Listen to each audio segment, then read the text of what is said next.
Muchas gracias, Jimena. Un saludo muy especial a Germán por la invitación. Y también muchas gracias a todos los que están aquí presentes oyéndonos en este último momento, en este último panel. Se les agradece mucho el interés.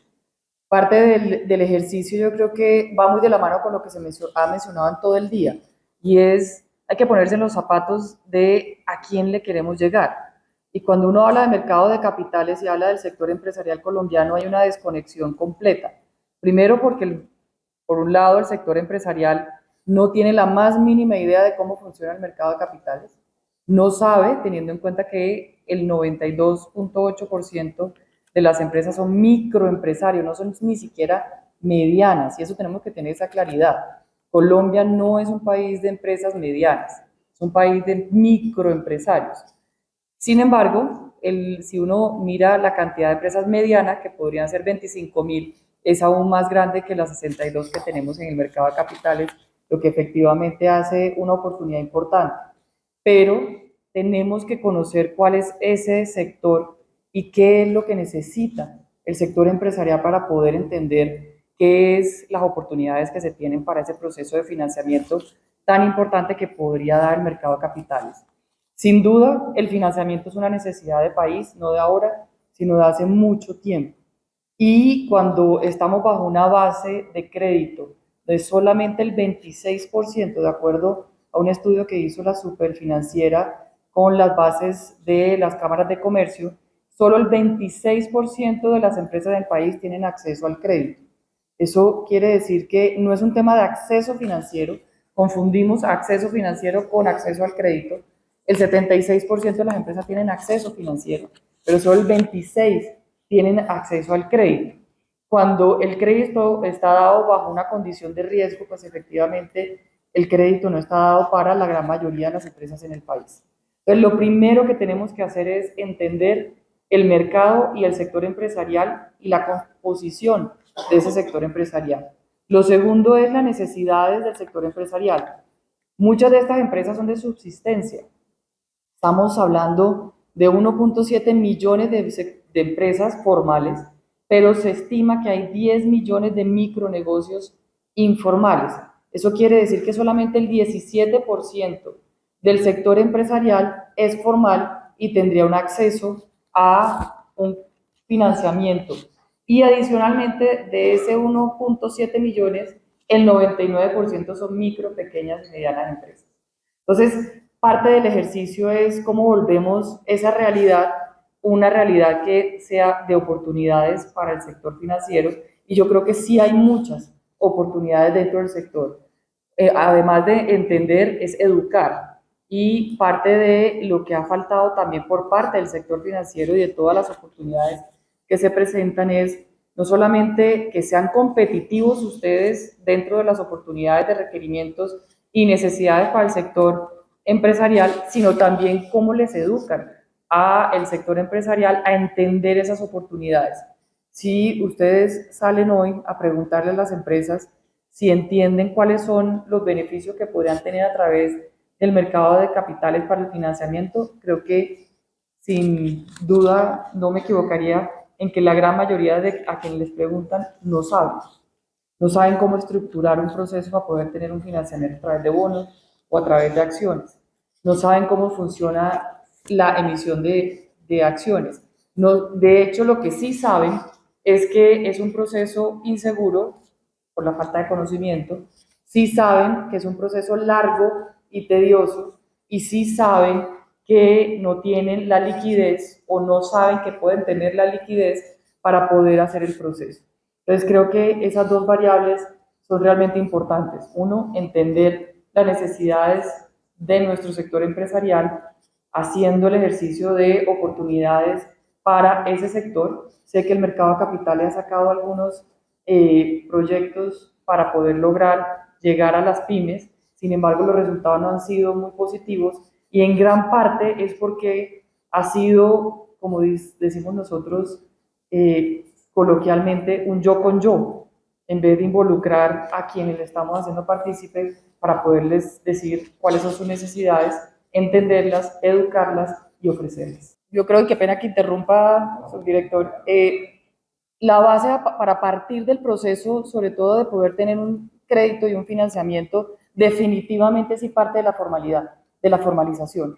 Y en ese sentido es quién está inscrito y quién puede hacer el proceso de pagos de los aportes y demás. Yo creo que parte del ejercicio definitivamente y de la gran necesidad en política pública es cómo logramos generar herramientas que permitan formalizar. ¿Y por qué la importancia de la formalización? La formalización es la base de el crecimiento y de las oportunidades que va a tener un país de ser sostenible, porque al final la formalización lo que permite es que cada una de las empresas tenga una posibilidad de aportar no solamente a sistemas, sino que también pueda crecer alrededor de las oportunidades que tiene el sistema. Cuando uno habla de economía popular y cuando uno habla de los micronegocios, pues efectivamente es el gran número de tejido empresarial que existe en el país, que definitivamente no está aportando esa base de crecimiento que pueda contribuir a que tengamos una sostenibilidad de país a largo plazo. Tenemos que lograr incentivar y lograr darle las herramientas para que puedan volverse parte indispensable de ese proceso. Ese proceso no es fácil, ni más faltaba, quiero decir que la solución se da en pocos días, años, ni siquiera en los siguientes 10 años se podría lograr, pero sí hay una necesidad de tener la claridad que esa informalidad es indispensable darles incentivos y ayudarles a ser formal. ¿Cómo se puede hacer ese proceso? Y ahí es donde está el punto cuando tenemos una economía donde el crédito y el financiamiento está muy atado a esa formalización. Definitivamente el sector empresarial colombiano requiere de un apalancamiento porque mucho de ese sector empresarial colombiano, que son los microempresarios, son de subsistencia. Aquí estamos un grupo que realmente manejamos ese 0,5% del sector empresarial, pero la gran mayoría del sector empresarial en Colombia es de subsistencia, es informal y donde requiere de mecanismos que le ayuden a acompañar y ayudar a generar acciones que les permita ser sostenible y pasar de la subsistencia a ser viables económicamente. En ese sentido, varias acciones que se pueden trabajar y que son herramientas también de financiamiento para mirar cómo se puede aplicar a lo que ustedes están trabajando. Uno es un tema de cómo lograr que ese financiamiento vaya con un cofinanciamiento en garantías, que creo que ahí hay una parte importante de acciones complementarias entre el sector público y el sector privado. Obviamente se requiere de la voluntad del sector público a poderlo hacer, que es cómo establecer esas garantías y ese acompañamiento. Tenemos también un tema de fortalecimiento de la infraestructura tecnológica. Nosotros hablamos de mercado de capitales, hablamos de temas de procesos de emisiones donde la tecnología es indispensable, pero ese 99% del sector empresarial tiene tecnología básica y no tiene acceso a lograr tener ese camino para poder entrar en ese proceso de entender y de poder hacer una mayor utilización de esas herramientas, tanto de financiamiento como de otras alternativas. Las herramientas, por ejemplo, de valoración alternativa. El tema de la valoración de las empresas que está basada en el riesgo definitivamente limita ese acceso a tener un financiamiento. Y definitivamente estoy totalmente de acuerdo con el subdirector Valencia de que la mayor necesidad para que haya ahorro es que las empresas se vuelvan productivas. Y la mayor necesidad para que una empresa se vuelva productiva es de tener herramientas de financiamiento que le permita contar con los procesos que le mejoren esa forma de producir y ser mucho más eficiente. Y la única forma de hacerlo es a través de recursos que le permitan mejorar sus procesos productivos en tecnología, en recurso humano y en sus capacidades de respuesta. Si no se tiene, pues efectivamente no se va a lograr dar ese acceso a financiamiento. Y esa valoración alternativa hace mucho tiempo se ha debido establecer una política pública relacionada con ella y no se ha logrado hacer. Y yo creo que hay un punto importante. Un tercer tema es el tema de la cultura y la formación que hablaba anteriormente.